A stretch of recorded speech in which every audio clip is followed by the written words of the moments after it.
Hey, Kids Cook Real Food. Katie Kimball here for the Healthy Parenting Connector. And I am so honored and tickled to host my dear friend Tiffany today. And she is going to talk about a subject that in over 150 episodes, we have not even touched, which is kind of ironic because it's actually one of the things that parents of kids who graduate our program ask me to teach their kids. And I've never created any sort of lessons on it. But we're talking with Tiffany of Don't Waste the Crumbs today about grocery budgeting. And particularly, guys, it's a little crazy right now. It feels like the pandemic will never end. I mean, we're filming this at the end of 2021. I hope by the time you're listening to this that we don't even know what a pandemic is anymore, but I fear things are still gonna be a little bit weird, right? Supply chain's been a little bit weird. We've seen store shelves like we've never seen before in our lifetime. And it makes grocery budgeting more, I don't know, awkward and even fearful, frightening than ever. So Tiffany, thank you for being here. Oh, thanks for having me, Katie. It's going to be a super good to talk to you, especially, like I said, especially with like kind of the weird environment that we're in. And so I've known you forever, but my audience is just meeting you. So you are a married mom of two, paid off, guys, listen, she paid off over $100,000 of debt by creating a grocery budget. This is a big deal. Now, Tiffany used to be an extreme couponer, but had a wake-up call, had a transformation, and learned how to ditch processed foods to feed her family a whole foods diet, much healthier, and check this out, without increasing her food budget. That is amazing.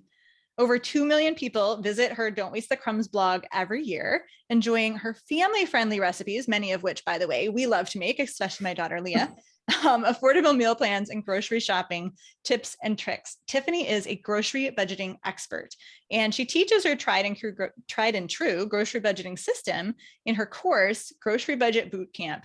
She has helped thousands of families save over $7 million.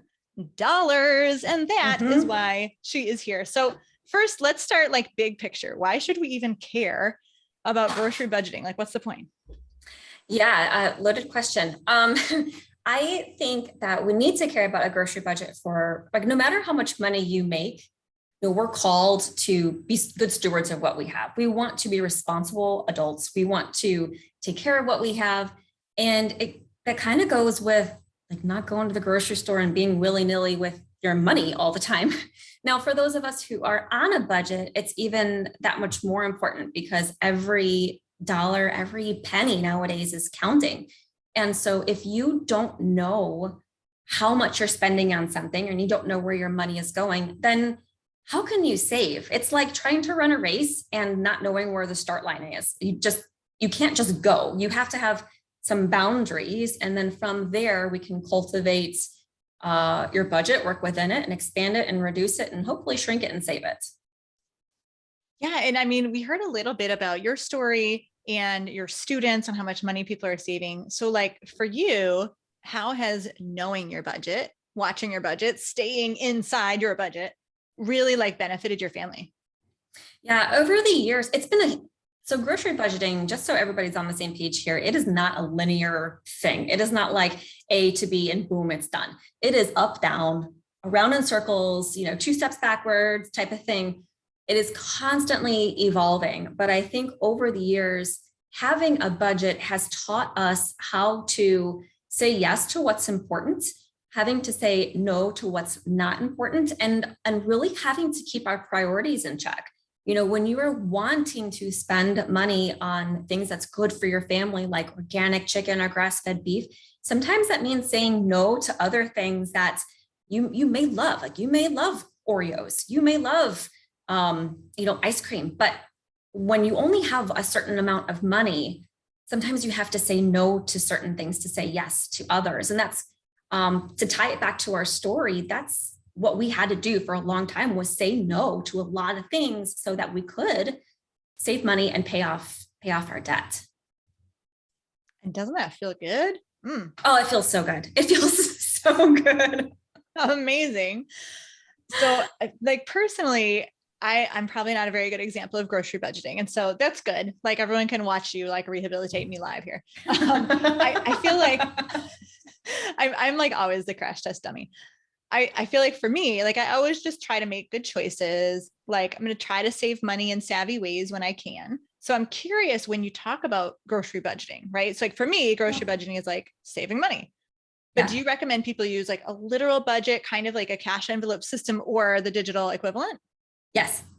Mm-hmm. Yeah. Like an actual system. So the cash envelope system works really well for some people and it doesn't work well for others. So whether you use cash or you keep yourself on track with a different method that I'll share is really up to you. When my husband and I first created our budgets, we weren't aware of the cash envelope system. Unbeknownst to us, we were kind of following Dave Ramsey's steps and we didn't even know it.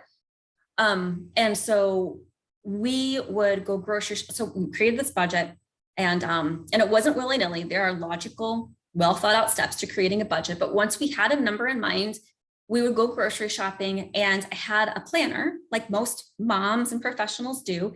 And every day I would write down the total of what I spent that day. And at the end of the week, my husband and I, Friday nights was pizza night, we would have a little family budget meeting over, okay, here's what we spent, here's what we have left, and here's how many days of the month we have. And that's what worked really well for us at the time. So you could definitely go that route. You could definitely go the cash system route, which I think requires a little bit more self-control, but at the same time might be a little trickier because one of my fears is when people get into grocery budgeting is they want to go like all in 100%, like they want to give cash. They set cash aside for meat, cash aside for produce, cash aside for all the things. But the grocery budget is not just the meat. It's not just the produce, like it's all of the above. And it's really important to be able to say, okay, well, we're going to skip, I don't know, raspberries in December in order to have some black beans and rice or whatever, or something a little bit more seasonal. And we'll stretch you a little bit further than this tiny little handful of raspberries. So if you go the cash route, try not to get too granular, just keep a cash for your groceries and leave it at that. But I highly recommend, and actually this is what I teach in my course, is the writing it down as you spend it, because I think you can learn a lot about your shopping habits, especially in terms of, like, let's talk about Costco. Love Costco, right? Like who can go to Costco and not spend a fortune?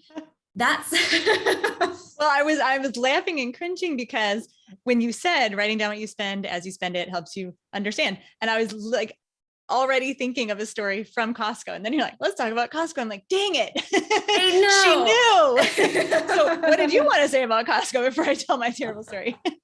Yeah, well, there's this trend among myself, my peers, and my students that when you go to a typical grocery store, you're spending anywhere from, I don't know, $50 to $150, just depending on the trips and such. You go to Costco and like all of a sudden that number, it is elevated. It's like you don't leave with a minimum of $200-$300 sometimes. And there's a trend.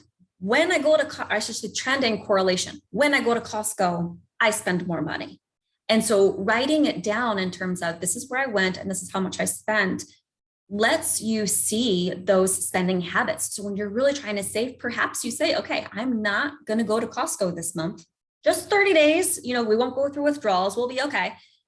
And instead I'm going to go shopping elsewhere and see if I can keep my numbers in check, or perhaps maybe I still spend the same amount come the end of the month. And that's fine too. That just reassures us and gives us confidence in our current spending habits. But sometimes, like, we know that if we go to a certain store, we're going to overspend. And so tracking it with the line item that I had mentioned, that is a really, really helpful way to do it. Yeah. And simple awareness. Oh yeah. Awareness is power, right? But absolutely. We're just not always aware. My terrible Costco story is that I was just there 2 days ago with my daughter and my cart looked pretty full, but usually my cart, I do not get out of there without someone saying something to me about the cart. Either the receipt checker will say, wow, like you get the prize for the day. This is the longest one. Or the cashier will say, how far away do you live? Because they think I'm coming like my one time every 4 months. Yeah. And they go 10 minutes. So I looked at the cart and it was totally full, but less than usual. I said, oh, that's like nothing. I bet we're getting out of here for only $500 today.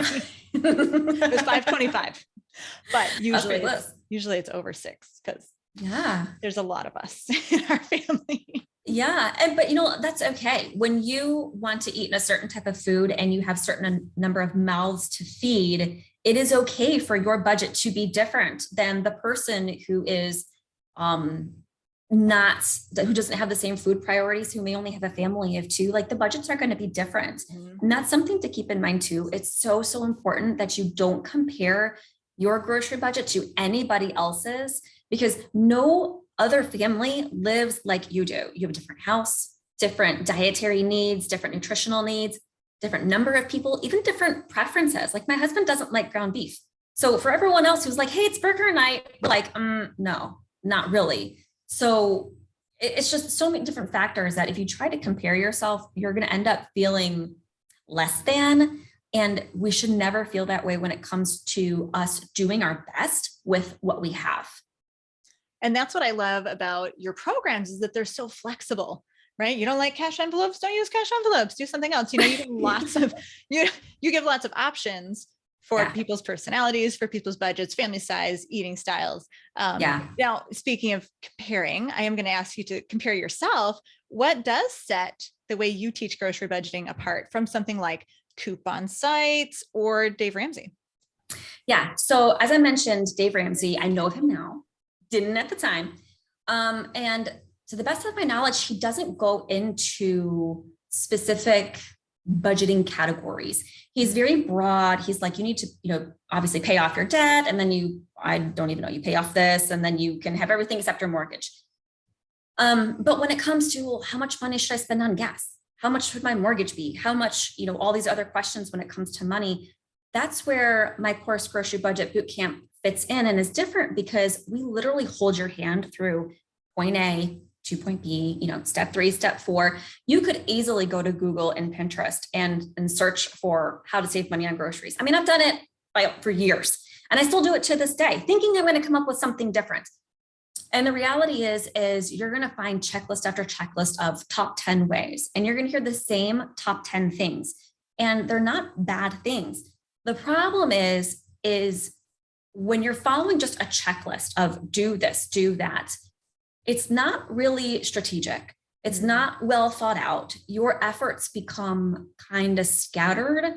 And honestly, you start doing things that you don't necessarily need to do, because it's just not very efficient. So in my course, the very first thing we talk about is, what do you want to eat?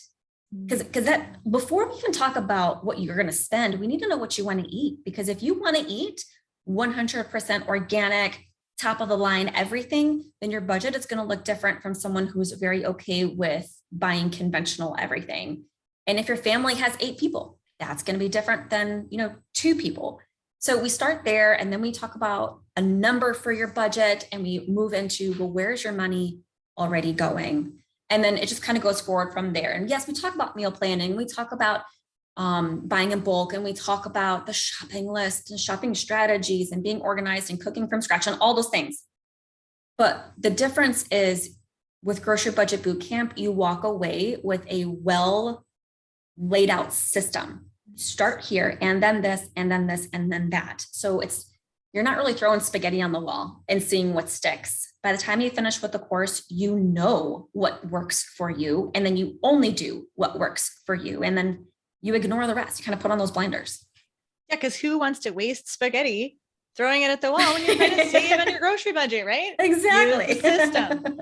All right. So we've been really high level, kind of philosophical mindset stuff, but I want to pull you down and give people a practical tip, because I know for me, that's what's going to keep me going and keep me excited. So what would you say, Tiffany, if someone said to you, is it better to do one big shop a week, or go to several smaller shopping times for specific recipes, more of the French style of keeping the food fresh? And then similarly, better to stock lots of things in your cupboards, or only buy what's needed? And this particular reader admitted, she's like, sometimes I buy a bunch of canned mushrooms or canned tomatoes, and then I forget, and then I buy more, and then I feel awkward.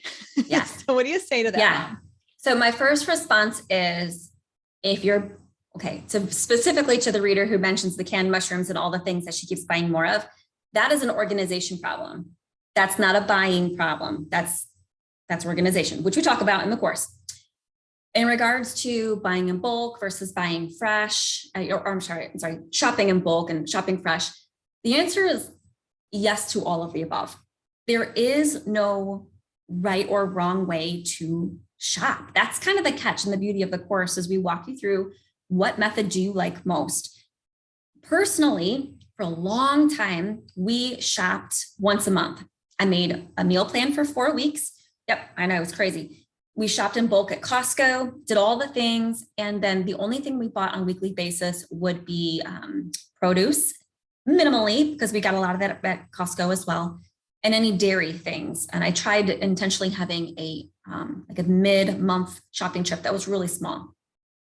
That worked really well for the phase that we were in at the time, which was, to quote Dave Ramsey, like gazelle-like focus. Like, this is what we were doing. Then it morphed into more of a 2-week because I felt like I wanted to be in the store more, which is going to sound crazy nowadays with what's going on around the world. But my kids were getting a little bit bigger. And so when they were little, it was like, get in, get out, move on, right? Cries, nap times, and all the things. They got a little bit bigger. And I thought, oh, wow, I can actually make this enjoyable because I love to grocery shop. So I did it every 2 weeks. And our goal was to make it 2 weeks. We would shop at the beginning, make it for the 2 weeks, and move on. And then it moved into a once a week thing, especially when you're trying new recipes. You want to, you want to try new things, but if it's a failure, you don't want to like plan on leftovers on something that stunk in the first place. So there's really no right way or wrong way to do it. I would say pick a method, stick with it for a couple months, and then like be brutally honest. What did you love about it? What did you hate about it? And I think you'll find a lot of times that kind of a hybrid model does work best.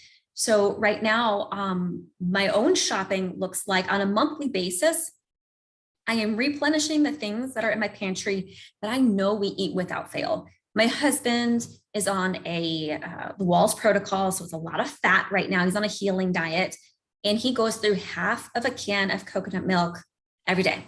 So, I mean, if you do the math on that, that's at least 15 cans of coconut a month. I know I need 15 cans of coconut. So at the beginning of the month, I buy 15 cans of coconut. That's technically buying in bulk because I'm buying a lot of one thing. But he also puts half of a banana. Now I can't buy all those bananas for a month because they're going to go bad, especially in Georgia where humidity is like, yeah, hot Atlanta's legit.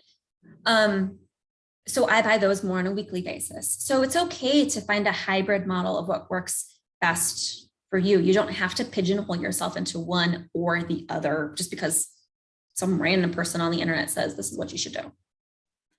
Since you mentioned the special diets, I mean, we know that a third of our Kids Cook Real Food members have food allergies or sensitivities. Yeah. Right. Because they know they need to cook from scratch and their kids need to learn. And so I do think a lot of people out there probably are seeing those special diets or even just eating healthy food as like a roadblock. Right. So I'm going to do the devil's advocate. Like I see two kind of potential roadblocks that people say, oh, like I can't save money because, right. I can't save money because healthy food is more expensive. Or we've got a whole other kind of group of people here at Kids Cook Real Food with picky eaters. So I could see parents saying, well, I can't save money because I have picky eaters. I am stuck buying the same brand. I have less wiggle room than someone else might. It's not going to work. What do you say to those moms? I'm like in the same camp with all those moms because my picky eater is the one who has food allergies. So if I can make it happen, anybody can make it happen. It's really more about focusing on what you can eat rather than can't eat. It's focusing on whole foods, not the wannabe foods like the gluten-free special edition boxed macaroni and cheese. Like, I totally get it. If you're in a pinch, which we've all been, sometimes having that box of macaroni and cheese is a huge lifesaver. But when it comes to the budget, that is going to drain you faster than you could possibly imagine. So education on knowing what you can eat, what you can't eat, and what the labels of food look like is really, really important, especially in the allergy world. And it's not just because of the allergies, it's because food manufacturers make their packages look enticing to you, so you will spend money on them. It's a marketing gig. right? It's like when you open a box and the package is pretty on the inside and you're like, oh, it's so pretty. Like you remember that later. You're like, remember that shirt I got and they wrapped it, like Victoria's Secret wraps in this pretty bag with a pretty paper. It's like that at the grocery store. It's pretty bags, but the food on the inside, that's what we really need to focus on, especially when it comes to picky eaters and allergy folks, because gluten-free flour, let's say, is the same, whether it's in a bulk bin, plastic something or another, or a pretty up package with all the gluten-free and non this and healthy that labels. It's the same. So we really just want to focus on the food itself and not so much on the packaging. And that will go a very, very long way with your grocery budget. Yeah. So your system can help people save money, even if they want to eat all organic, even if they're not buying grains, even if they don't like ground beef, which is like the best way to save money on a budget. Yes, you should roll your eyes at that husband. Yes. I've had graduates in my course from, oh my gosh, like you could name the diet and the living situation. And we've been through it. We've had, there's one gal in particular, her name is, oh my gosh, her name just escaped me. Let's call her Jane. I don't think it's Jane. I just totally flipped, but she was one of my very first graduates. Her and her husband were on AIP. Okay. So if anybody's heard of these healing protocols, AIP is like one of the worst. It's like ultra restrictive. Yep. And they had to increase the quality of their food. So they went from organic meats to grass-fed conventional meats to grass-fed and organic, had to make with their own broth, their produce had to be all organic, eggs had to be pastured, all the things. And they ended up saving $300 that very first month that she joined the course. And you know as well as I know that when you change something like your grocery budget and your shopping habit, it's not a one-time saving. It's not like you go to the store and you buy a shirt that's 50% off. It's like having a forever discount because it snowballs. You save $300 this month, you save the same amount every single month, but you actually save more because what you have learned rolls over to each month. So like you get better at meal plan, you get better at shopping, you get better at the buying in bulk, and it just snowballs and continues, which is why the 7 million number is actually 7 million and counting, because every month, my students continue to save. And I've had vegans, I've had vegetarians, I've had homeschooling families of 10, I've had RV families of 2, I've had New York City where there is no storage to I live in the middle of nowhere and the closest Walmart is an hour away. So you name it, any reason why someone would say, oh, that won't work for me because insert excuse. No, like it's not going to fly. We've been doing this a long time and it's just been proven to work every time. Beautiful. So the system is adaptable. Now you mentioned a snowball. And what I feel like is snowballing right now is grocery prices, right? Like the opposite problem. I like your snowball better, but let's be realistic. We have this inflation snowball. It's feeling really severe. So I know that people sometimes think I have a budget. Okay, I'm going to spend $100 at Aldi today. And then you get to the checkout and it's $150 and people feel like out of control. Like how do we what do we do about that? We can't stop inflation.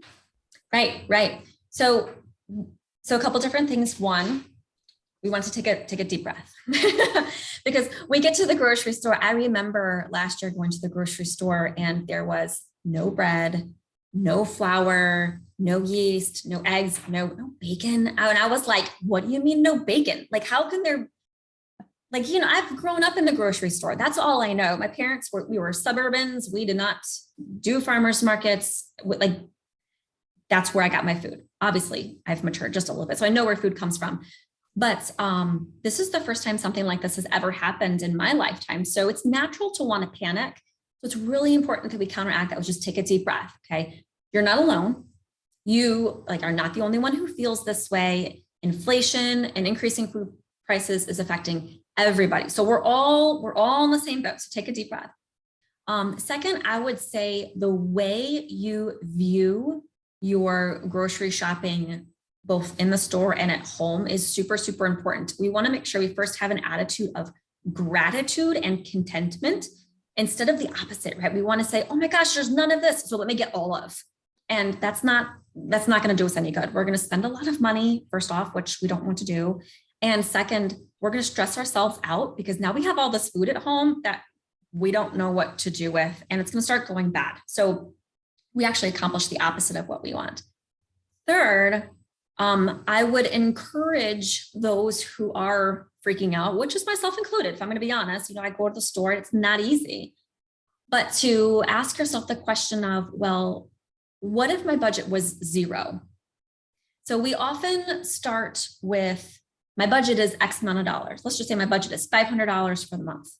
And we slowly tick away. I spent $50. I spent another 25. I spent 100 here, right? And so our number goes down. But if your budget is really, really tight and there's not a whole lot of money coming in and, the prices are going up and you're feeling this pinch, my question to you would be, well, what if your budget was zero? What would you do then? And I am willing to bet that you would look at the food that you have in your house in a completely different light. You would be making sure nothing goes to waste. Like every single thing is going to be getting used. You would go to the grocery store and everything that goes in your cart, you would second guess it. Do I really need this box of granola bars? Or can I do without? Or can I make it myself? And now I'm not saying that you can't buy a box of granola bars, but I'm saying when you go in with the mindset of what if my budget was zero, it puts it in a completely different light. And we're no longer panicking. In a way, we're empowering ourselves to be making good financial decisions with our money and our food in order to feed our family for whatever period of time we're aiming to feed them for. So part of you teaching grocery budgeting is how not to waste food. Like, do you actually teach practical strategies? Like, okay, I'm looking in my fridge and I got, I don't know, whatever. You tell me some sort of food that's going to go bad in a day or two. And you get to give people strategy and like, how do you use that? Can you give us a practical example? Sure. Like I believe it's lesson 4 is all about, like the whole lesson is about food waste. So we talk about where food waste comes from and a quick glimpse into the course. It's so much more than just not scraping your plate into the trash can, which is what I was taught growing up. You didn't finish, you scraped your plates. But food waste comes from so many different things, like the heels of bread, right? Now, picky eaters, right, are going to look at the heels of bread and say, nah, I'm not touching that. But we as the parent need to say, okay, well, if I throw this away, this is legit food. This is something I spent money on. This is still very edible. What can I do with it? You can turn it into breadcrumbs. You can turn it into croutons. You can make French toast, and nobody's going to know, especially if you do a baked French toast where it's all kind of thermaled up in there anyway. Yeah, no one's going to even notice. What else? Okay, bags of fun stuff. Like I like to call these add-ins. So when you have like a tablespoon of chocolate chips, the bottom bag of peanuts, you have a couple handful of almonds, maybe you have some sprinkles left. You've got this random stuff, dried fruit, nuts, seeds, and you have these bags in your pantry and you're thinking, well, I bought this for a recipe. The recipe calls for such and such amount, and I don't have that. So therefore I can't make the recipe. What do I do with it? Right? Perfect example is in the course, we talk about legit recipes. You could use those towards. So like granola bars or what I like to call kitchen sink cookies, where it's like literally the recipe is designed for you to use up all those odds and ends and you get something out of it. So you're not just haphazardly throwing food into the trash can. You're turning it into something edible, which makes every dollar you spend go that much further. Hence your blog name, Don't Waste the Crumbs. Exactly. Yeah. Now, I know a lot of people, maybe they're planners, right? I have my list and I know what I need to spend. And then especially now, like you said, something is out or something's been replaced by a more expensive brand. And like suddenly your well-curated list is ballooning. So how do we learn to be flexible? Should we not make that well-curated list? Do we just shop the sales? Like what's kind of a practical pandemic weirdness tip to reduce the panic? Yeah. So I'm going to say the best practical tip to overcome the pandemic weirdness, I love that, is we have to be flexible in our meal planning, first and foremost. If, like, obviously we want to make a meal plan, best way to save money. And I teach you how to do that in the course. But if you go to the grocery store with this written in stone list and the grocery store doesn't have what you need, the only person who's going to come up shorthanded is you, because you said, I have to have this and they don't have it. So then what? You're going to run all over town trying to find it? No. So we don't want to punish ourselves. The best way to overcome that is simply to be flexible. We need to be flexible with the meals that we plan. So perhaps that means we're not planning, what is that recipe that is like phyllo dough with mushrooms and that beef Wellington. So sorry. I've never made it. I would not have gotten that answer correct. Neither have I, but one of my favorite chefs has. So I was thinking about that. So perhaps we don't want to put something on the menu like beef Wellington, which requires very specific ingredients that may not be easy to find right now. And instead we put something like roasted chicken with steamed broccoli and roasted potatoes, just making this up, right? And say we go to the store and we don't see chicken. Okay, can it be drumsticks? Can it be thighs? Can it be chicken breasts? Can I do a pork roast? Can I do a beef roast? Lots of options there. Maybe there's no broccoli. Can we do cauliflower? Can we do asparagus? Can we do carrots? Again, lots of options. Same thing with the potatoes. Can we do rice? Can we do sweet potatoes? Can we do a squash? So you really want to make sure that you are planning meals that are flexible, even if it's a classic like spaghetti and meatballs. If you go to the store and there's no spaghetti, try fettuccine, try angel hair, try penne. Like, it doesn't have to be spaghetti. So not only does your meal plan need to be flexible, but we as shoppers need to be flexible too. So know that going into the store, you may not get everything you want. You may not see everything you're used to seeing. So we need to be flexible on that. Mm-hmm. Definitely good tips. Now, Tiffany, you occasionally run grocery budgeting challenges. And of course, you have your boot camp, your course, saving people hundreds of dollars a month. What can people expect from those? So the course itself is hold your hand. We're literally teaching you step by step. You come out the other side with a system that is a rinse and repeat that works for you and your family. I teach grocery budget boot camp twice a year. And every time I teach it leading up to it, I do this super fun challenge. It's called Grocery Savings Made Simple. Not trying to confuse everybody with all the different names, but we do this challenge and it's focused on the grocery store. So we talk about things like what you should never buy at the grocery store, right? Sales that you should ignore, which is totally like opposite, because you think if it's a sale, you should pay attention, but these are actually sales you should ignore. And then how to outsmart the marketing team, because again, food manufacturers are in the business of profit. They want you to buy their food. So how can we be smarter than their marketing team? So I teach these three lessons, so to speak. And then I just started doing this the past year. I take my readers grocery shopping live with me to the grocery store. So I teach this one day and then we go to the store the next day. And Katie, it is so much fun. So much fun. I am totally known for being like, don't do what she's doing. And I'm telling my readers, and I mean it in the best way possible. And there's been a couple of times where I've gone up and been like, hey, this item over here is actually a better deal. But it's just spreading the love. But I think it's one thing to hear tips, one thing to be told, okay, fine, I'm not going to buy these things. And then it's something completely different to see it firsthand in the grocery store. Because when I say, hey, the best deal on ketchup isn't necessarily the one that's right in front of you. And it's not necessarily the biggest bottle. And my reader's like, well, what do you mean? And so you're just physically showing them and turning the camera around. Let me show you what my ketchup looks like and how to navigate this. And so that when you go to your grocery store, you can navigate it as well. Now, I mentioned that's twice a year. So we do the course twice a year and the super fun live challenge twice a year. But that leaves a lot of weeks in which we're not running the class. So for all those other times, I have something called Food Budget Crash Course. And that is a 5-day email course. It's entirely free that kind of walks you through some steps to kickstart your savings right out the gate. They're small baby steps. I'm going to be honest, you're not going to be a millionaire overnight if you follow these steps, but they're designed to, one, save you money first and foremost, designed to give you a little bit more freedom in with stress, freedom in your budget, freedom with your meal planning. And then kind of, I don't know, like we talk about snowball, we're making a tiny little snowball in those first 5 days. And hopefully you can keep those good habits rolling so that the next time the course is open, you're like, okay, I'm ready. Let's do this.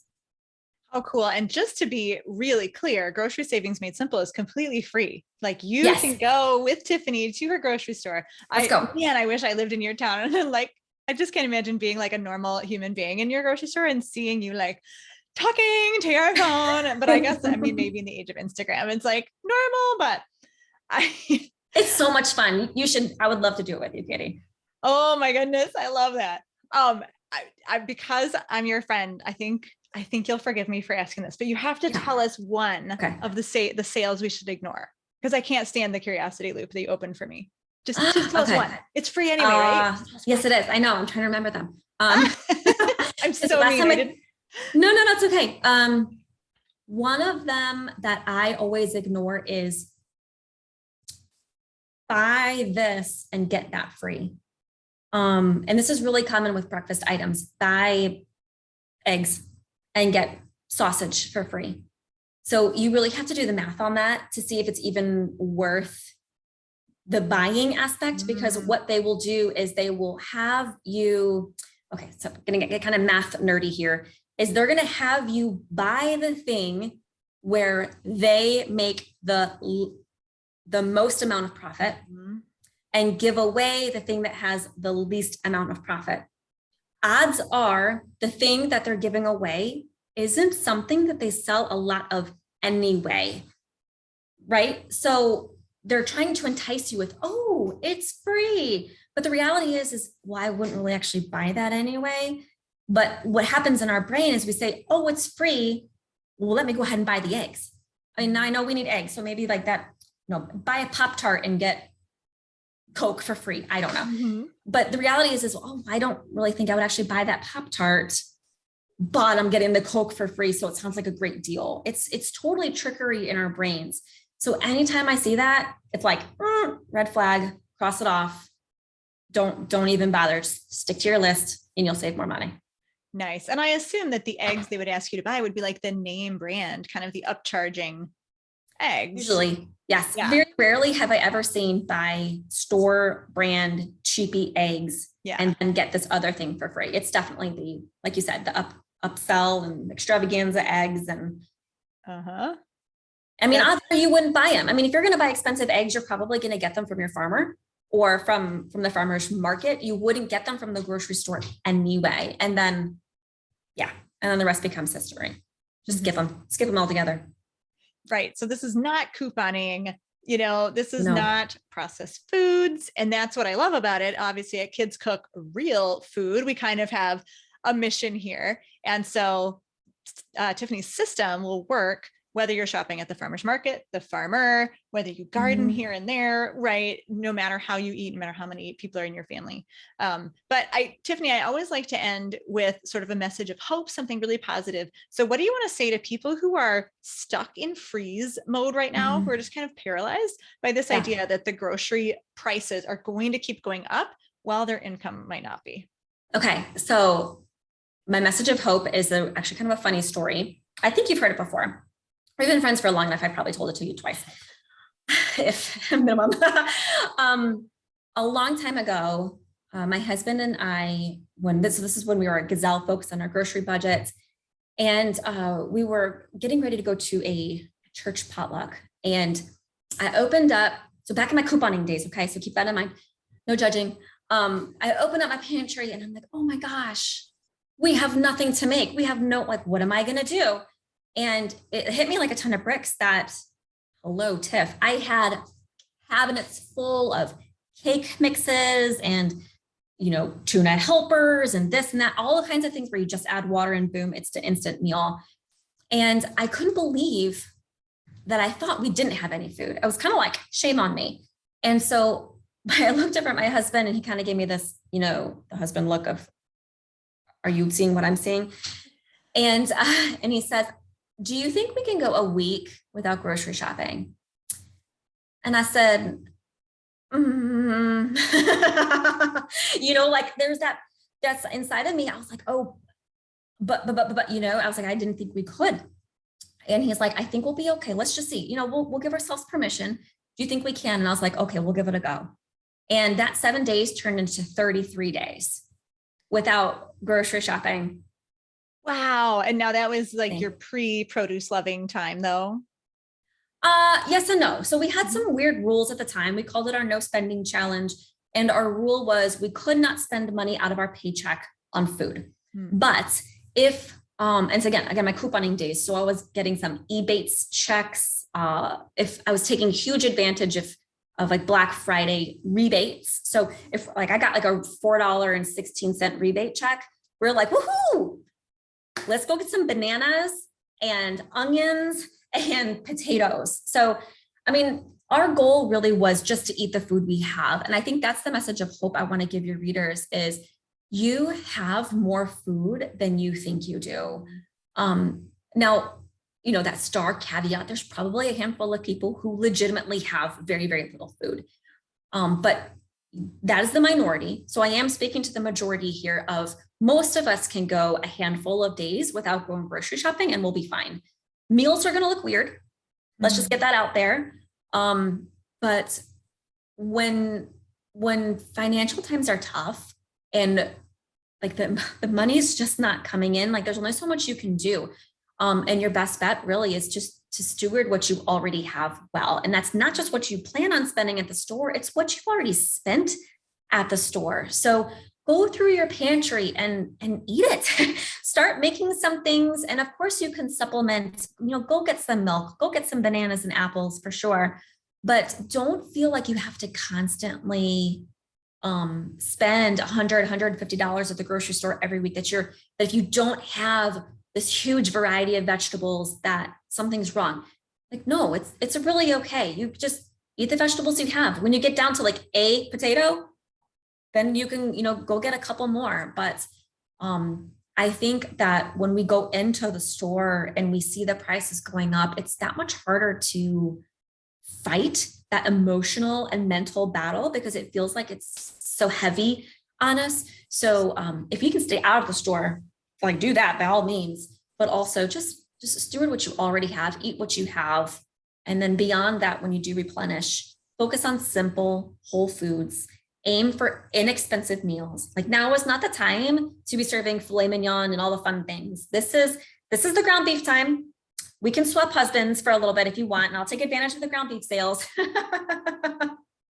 It's the ground beef time. It's the inexpensive rice and potatoes and beans. And I'm not saying you have to eat rice and beans every night. I am saying consider adding them as a side dish now and then. See what your family likes. Find a recipe that your family actually enjoys, and then put it on the menu rotation a little bit more often. And it may not seem like a big deal to serve 50 cents worth of rice versus $3 of, broccoli or asparagus. Yeah. But the reality is that 50 cents adds up over time. You're saving $2 to $3 every meal setting. It just adds up. And there are ways to do it without feeling like you're eating less produce. You just have to be more particular about the produce that you buy. And again, eating the produce that you do buy. There's a meme on Instagram that's like, hey, I just bought that bag of salad mix so it could sit at the back of my fridge and get all slimy for next week to throw away. And every time I say that, I'm like, oh, how dare you? Like, no, don't buy those foods that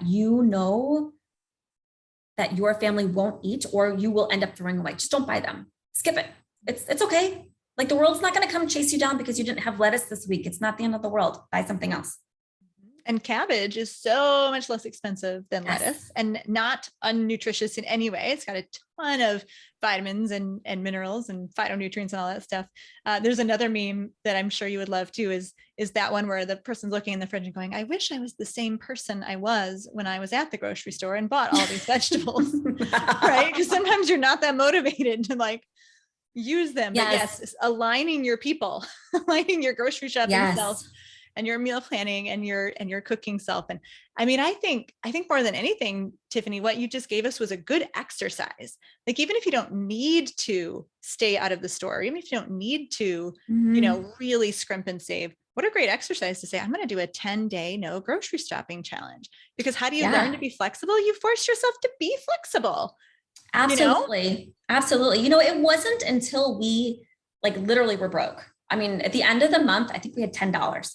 Like, that's it total. Like, bills were paid, we had $10.